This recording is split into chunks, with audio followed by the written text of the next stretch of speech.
जमात दुआम नया निसाब 2019। पेशकश माविन मौलेमा सैयद फरहाना बेगम, ज़िला परिषद उर्दू प्राइमरी स्कूल रोशनपुरा, ज़िला बीड़। ऐ खुदा सुन ले मेरी दुआ, ऐ खुदा सुन ले मेरी दुआ। कर तू मुझ पर करम, रख तू मेरा भरम। राह सीधी चलूं, शम्मा बन कर जलूं। मुझको सच्चा बना, मुझको अच्छा बना।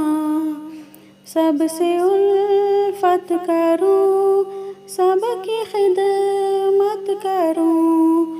मैं करूं हर घड़ी तेरी ही बंदगी। तू मुझे शाद रख, गम से आज़ाद रख। ऐ खुदा सुन ले मेरी